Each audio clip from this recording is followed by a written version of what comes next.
French Interior Minister Bernard Caz-eneuve says that a ban on the burkini swimsuit must not lead to stigmatisation of Muslims as a debate rages over French values. The burkini covers the body, leaving only the face, hands and feet on show, and is forbidden from being worn on several French beaches. The controversial bylaw has actually boosted sales of the modest swimsuit, even with some non-Muslim women. Pirovolakis has this report.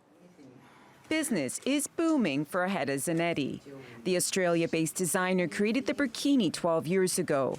Recently, a number of French towns have controversially banned the modest swimsuit. Asha has since seen her online sales triple. Her costumes cost between $80 and $100 and are being sought out from Norway to Israel.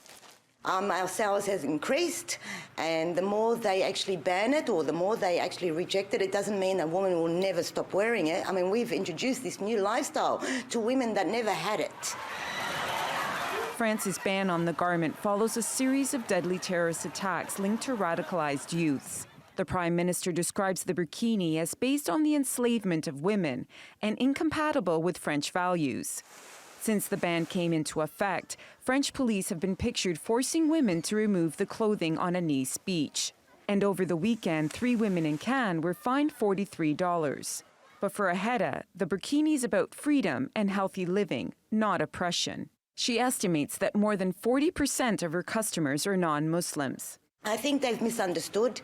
I think that, when we produced this swimsuit, it was part of integration. It was part of combining the cultures and putting, women that choose to wear this as part of any other woman if she chooses to wear a bikini.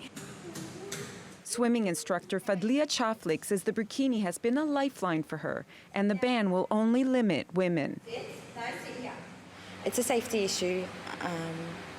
On our half, if we go in fully clothed, it could be a potential life or death situation, fully clothed. As you know, clothes get wet quite heavy.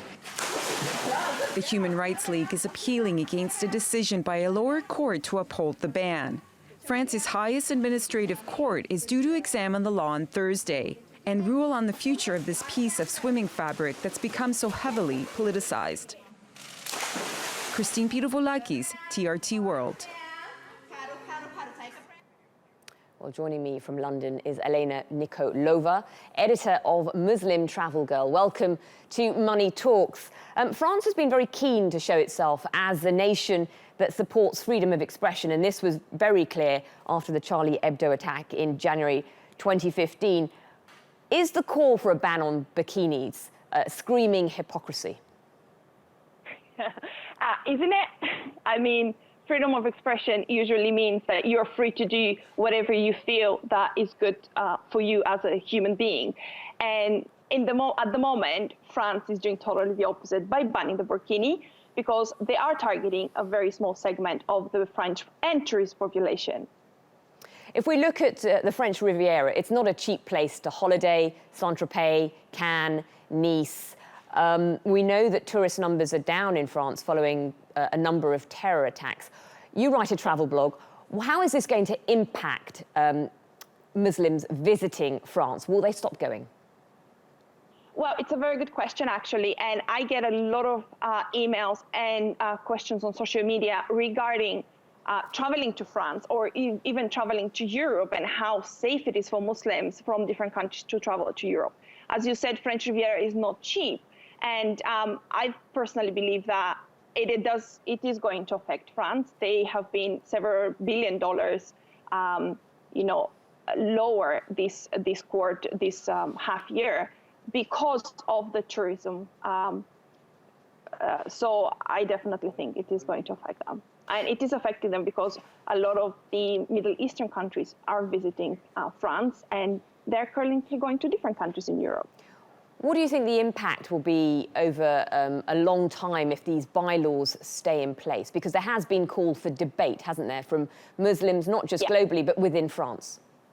Yes, definitely. I think it will be a tremendous mistake in France and anywhere in Europe to actually discriminate against Muslims, considering that there's so many countries around the world that are welcoming the Muslim travel market, and there is $1 trillion business. and it is growing faster than any other industry at the moment. So it will be a disastrous from a tourism perspective. Okay, Elana Nikolava from London, thank you very much for speaking to us on Money Talks. Well, that's all from me on Money Talks. Matthew Moore returns to this hot seat from tomorrow. From everyone here in Istanbul, thanks for watching. Goodbye.